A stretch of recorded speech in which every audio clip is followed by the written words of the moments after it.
નમસ્કાર મિત્રો, આપ સૌનું ફરી વખત સ્વાગત છે। આજે આપણે વાત કરવાની છે ઈ કોમ્યુનિકેશન, બરાબર? ઈ કોમ્યુનિકેશનના આપણે જુદા જુદા પ્રકારો, કયા કયા પ્રકારોનો સમાવેશ આપણે કરવામાં આવેલો છે એની વાત કરવાની છે। ઓકે, પહેલા તો આપણે એ ખ્યાલ હોવો જોઈએ કે ઈ કોમ્યુનિકેશન કેવા છે, કોને? તો ઈ કોમ્યુનિકેશન કોને કહેવાય છે મને તમને બધાને આપણે આગળના વિડિયોમાં વાત કરીએ મુજબ જો વાત કરીએ તો ઈ કોમ્યુનિકેશનની વ્યાખ્યા શું થશે? ઇલેક્ટ્રોનિક માધ્યમો અને ઉપકરણોના મદદથી જે પત્રવ્યવહાર અથવા તો માહિતી સંચાર કરવામાં આવશે, ઇલેક્ટ્રોનિક માધ્યમો અને ઉપકરણોના મદદથી જે પત્રવ્યવહાર કરવામાં આવે છે આને શું કહેવામાં આવશે? ઈ કોમ્યુનિકેશન કહેવામાં આવે છે। ઓકે, તો આ ઈ કોમ્યુનિકેશનનું મહત્વ શું છે, બરાબર? એ આપણે પણ ખ્યાલ હોવો જોઈએ। આમ તો મને તમને બધાને ખ્યાલ હશે કે આ થોડા આધુનિક સમયમાં જે ઇલેક્ટ્રોનિક માધ્યમો એટલે કે ઉપકરણો જેનો બહોળા પ્રમાણમાં વિકાસ થઈ રહ્યો છે અને બહોળા પ્રમાણમાં હું તમે બધા ઉપયોગ કરવા લાગ્યા છીએ।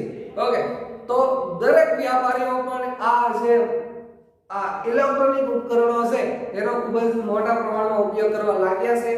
તમને બધાને ખ્યાલ હશે જ તે, બરાબર? તો આના કારણે આપણા બજારમાં આપણે જે ધંધાકીય બજાર છે એમાં ખૂબ જ મોટા પ્રમાણમાં બહોળા પ્રમાણમાં વિસ્તાર વધવા લાગ્યો છે અને એમ કહી શકાય તો એક ક્રાંતિકારી લાવી શક્યા છે। આપણી જે વ્યાપારી જે સિસ્ટમ હતી એમાં એક બહોળા પ્રમાણમાં વિકાસ કરીને વ્યાપારિક ક્રાંતિકારી લાવી શક્યા હોય। આ ક્રાંતિકારી આપણે શબ્દ બીજામાં કોઈ પણમાં જોયો હશે, પણ વ્યાપારી પેઢીમાં પણ ક્રાંતિકારી આવી છે અને કયા કારણથી આવી છે તો કહી શકાય કે આ ઇલેક્ટ્રોનિક માધ્યમો અને ઉપકરણોના મદદથી જે આ વાણિજ્ય સિસ્ટમ જે આપણી સુધરી છે એને જ આપણે ક્રાંતિકારી તરીકે ઓળખીએ છીએ, બરાબર? અને એ ક્રાંતિકારી લાવી એમ કહી શકાતી હોય છે, બરાબર? તો ધીમે ધીમે આપણે જે આધુનિક સમય છે એ આધુનિક સમયમાં ધીમે ધીમે દરેક વેપારી પણ બદલાવા લાગ્યા છે અને દરેક ગ્રાહક પણ બદલાવા લાગ્યા છે।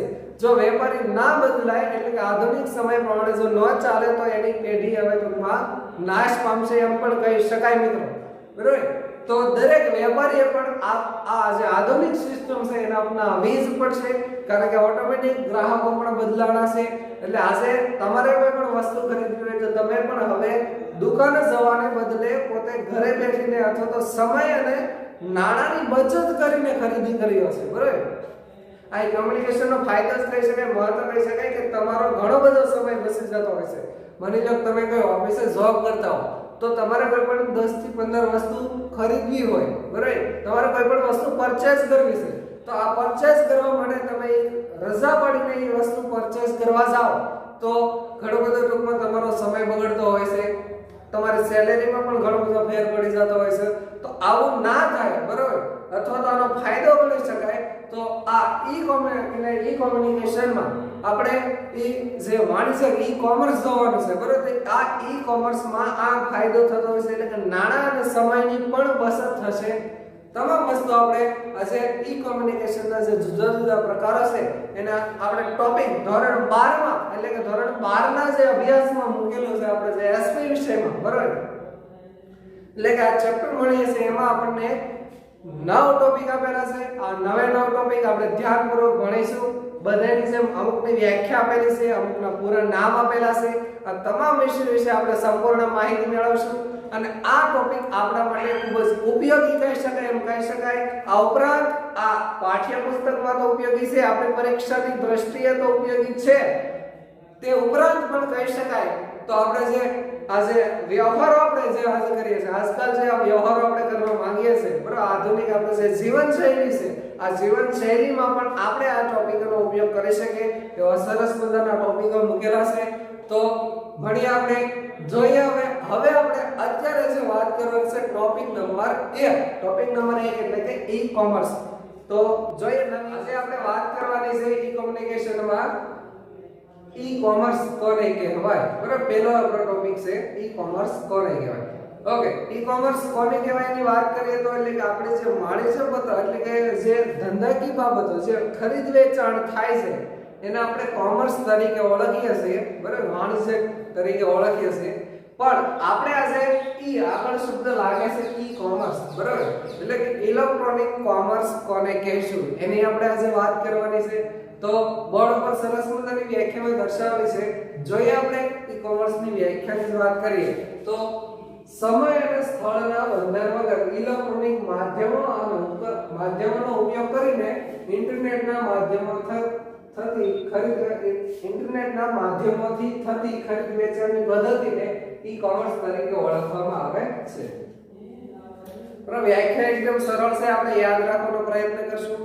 સમય અને સ્થળના બંધન વગર એટલે તમે કોઈ પણ સમયે બરાબર આપણે એવું બની શકે કે આપણે આપણી બજારમાં જઈએ તો આપણી બજારનો સમય માની લો કે 9 થી 9 હોય બરાબર, સવારના 9 થી રાત્રિના 9 સુધીનો માની લો કે આપણો બજારનો સમય હોય, અથવા તો આપણો જે મોલ છે, આપણે જે પ્રખ્યાત મોલ આપણા શહેરમાં છે એ શહેરમાં એ મોલનો સમય 9 થી 9 નો છે, તો એ સમય દરમિયાન જ આપણે ખરીદી કરી શકતા હોઈએ છીએ. એટલે કે સમયનું થઈ ગયું એક બંધન થઈ ગયું બરાબર, કે આપણે કોઈ પણ ખરીદી કરવી હોય તો 9 વાગે જાય, 9 વાગ્યા પછી જવાનું અને રાત્રિના 9 વાગ્યા પહેલા જઈએ તો જ આપણી ખરીદી થઈ શકે.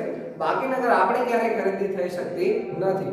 એટલે કે કોઈ આપણું જે સમય છે એ કોઈ આપણે ઇલેક્ટ્રોનિક માધ્યમ એટલે ઈ-કોમર્સમાં કોઈ સમય મર્યાદિત છે નહીં. તમે કોઈ પણ સમયે તમારી ખરીદી કરી શકતા હો છો. ઓકે, એટલે કે સમય અને સ્થળના બંધન વગર હવે તમારે કોઈ પણ ખરીદી કરવી હોય તો તમારે તમારી બજારમાં જવું પડશે અથવા તમારે તમારા મોલમાં જવું પડશે તો જ તમે ખરીદી કરી શકો છો. પણ અહીંયા એવું નથી. આ ઈ-કોમર્સ એટલે કે તમે તમારા ઘરે બેઠા તમે ઓર્ડર આપી શકો છો બરાબર, ઓનલાઈન માધ્યમથી, અને તમે બધા આ શબ્દથી પરિચિત છો બરાબર, ઓનલાઈન શોપિંગ તમે કરો છો તો એને જ ઈ-કોમર્સ કહેવામાં આવે છે. એટલે કે સમય અને સ્થળનું પણ બંધન નથી. તમે તમારા ઘરે બેઠે અથવા કોઈ પણ જગ્યાએ જ્યાં નેટવર્ક આવતું હોય ત્યાંથી તમે તમારી વસ્તુઓનો ઓર્ડર આપી શકતા હો છો, ત્યાંથી જ તમે તમારી વસ્તુ ખરીદી કરી શકતા હો છો. ઓકે, તો સમય અને સ્થળના બંધન વગર ઇલેક્ટ્રોનિક ઉપકરણોના મદદથી બરાબર, ઇલેક્ટ્રોનિક ઉપકરણો જેવા કે તમે જે યુઝ કરો છો, મોબાઈલ છે, લેપટોપ છે, કમ્પ્યુટર છે, આવા કોઈ પણ માધ્યમોનો ઉપયોગ કરીને બરાબર સમય અને સ્થળના બંધન વગર ઇલેક્ટ્રોનિક માધ્યમોનો ઉપયોગ કરીને ઇન્ટરનેટની મદદથી બરાબર અથવા તો ઇન્ટરનેટના માધ્યમથી તમે જે ખરીદી કરો છો, જે ખરીદ વેચાણ કરો છો, આ પ્રક્રિયાને જ કહેવામાં આવશે ઈ-કોમર્સ કહેવામાં આવશે. એકદમ યાદ રહી જાય એવી વ્યાખ્યા છે, યાદ રાખજો બરાબર, ઘણી વખત પૂછાઈ જાય એવી સંભાવના છે. આ તમે જે સેલ્સ અને પરચેઝ ખરીદ અને વેચાણ જે કરવા માંગો છો, આ જે માધ્યમથી એટલે કે જે પ્રક્રિયા એટલે કે ઇલેક્ટ્રોનિક ઉપકરણો અને ઇન્ટરનેટની મદદથી બરાબર, આના દ્વારા જે આપણે તમે જે પ્રક્રિયા કરો છો, આ જે પરચેઝ અને સેલ્સ ની બરાબર, તો એને જ ઈ-કોમર્સ કહેવામાં આવશે. એટલે ફરી વખત આપણે વ્યાખ્યા એકવાર બોલશું, ધ્યાનથી સાંભળજો કે સમય અને સ્થળના બંધન વગર ઇલેક્ટ્રોનિક માધ્યમોનો ઉપયોગ કરીને ઇન્ટરનેટના માધ્યમથી થતું ખરીદ વેચાણની પ્રક્રિયાને ઈ-કોમર્સ કહેવામાં આવશે બરાબર. યાદ રહી જાય છે, બોર્ડ પર ઓલરેડી દર્શાવેલી છે, જોઈ શકો છો બરાબર.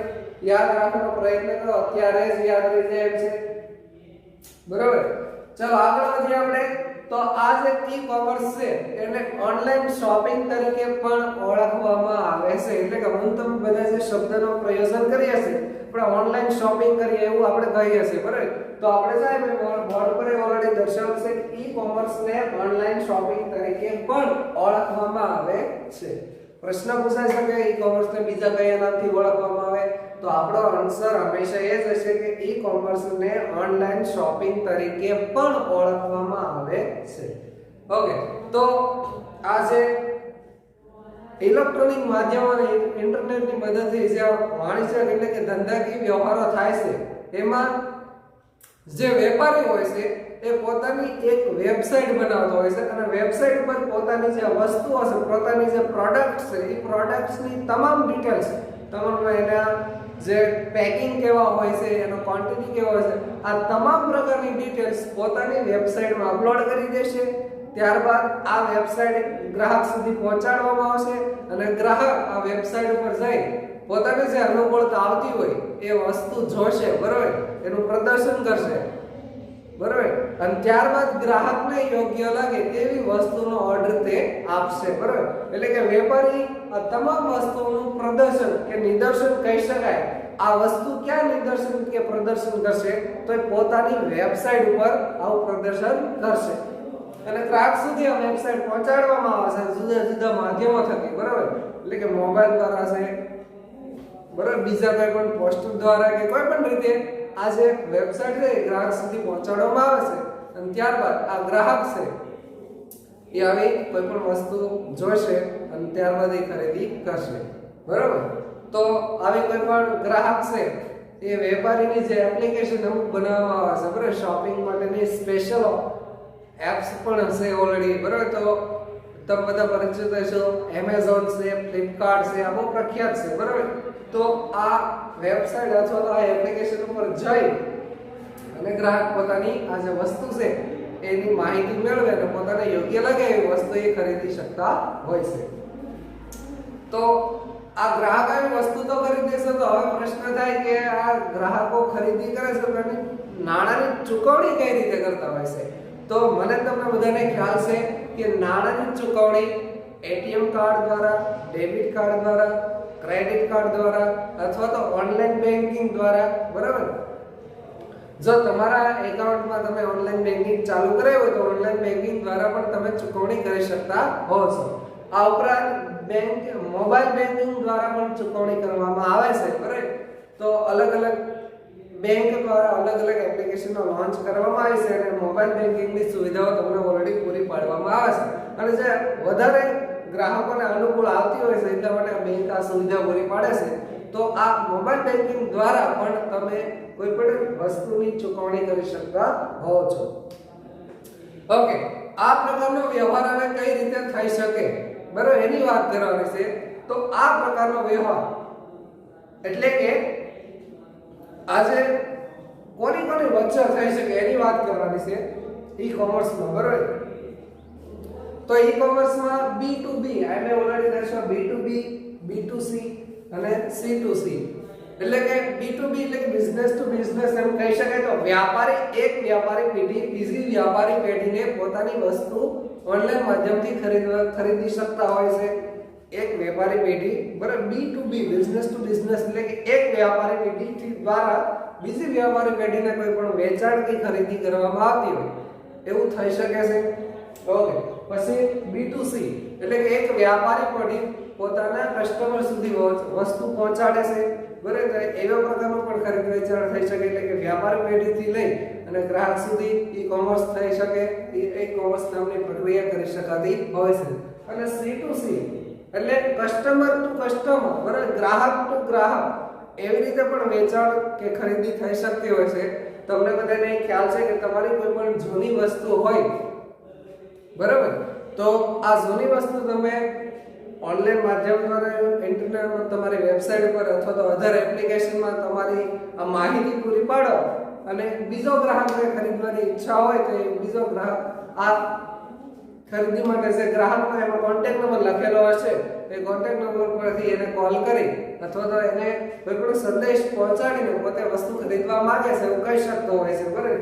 તો એને C2C એટલે કે ગ્રાહક ટુ ગ્રાહક કહી શકાય. એટલે એક ગ્રાહક પોતાની જે વસ્તુ છે એ વેચવા માંગે છે તો એ વસ્તુ પોતે એપ્લિકેશનમાં અથવા તો અન્ય અધર વેબસાઈટ ઘણી બધી છે, બરાબર, કે વેબસાઈટમાં પોતાની પ્રોડક્ટ છે એ અપલોડ કરી શકે અને સામેનો બીજો ગ્રાહક આ વસ્તુ યોગ્ય લાગે તો આ ગ્રાહકનો કોન્ટેક્ટ નંબર છે એમાં નાખેલો હશે અથવા તો જે SMS દ્વારા જે નોટિફિકેશન મળતી હોય છે આ દ્વારા ગ્રાહકને જાણ કરવામાં આવશે અને બંનેના ભાવ યોગ્ય લાગે એટલે એ વસ્તુનું ખરીદ વેચાણ થતું હોય છે. તો કોની કોની વચ્ચે થઈ શકે આ ઈ-કોમર્સ છે, આ વાણિજ્ય વ્યવહાર છે, બરાબર, આ જે ખરીદ વેચાણ છે એ કોની કોની વચ્ચે થઈ શકે? તો B2B એટલે કે બિઝનેસ ટુ બિઝનેસ એટલે કે વ્યાપારી પેઢી તો વ્યાપારી પેઢી થકી થઈ શકે. B2C એટલે બિઝનેસ ટુ કસ્ટમર, બરાબર, એટલે કે વ્યાપારી પેઢીથી લઈને ગ્રાહક સુધી આ પ્રકારની ખરીદ વેચાણની પ્રક્રિયા થઈ શકે. અને C2C એટલે કે કસ્ટમર ટુ કસ્ટમર એટલે કે ગ્રાહકથી લઈને ગ્રાહક સુધી પણ ખરીદ વેચાણની પ્રક્રિયા થઈ શકતી હોય છે.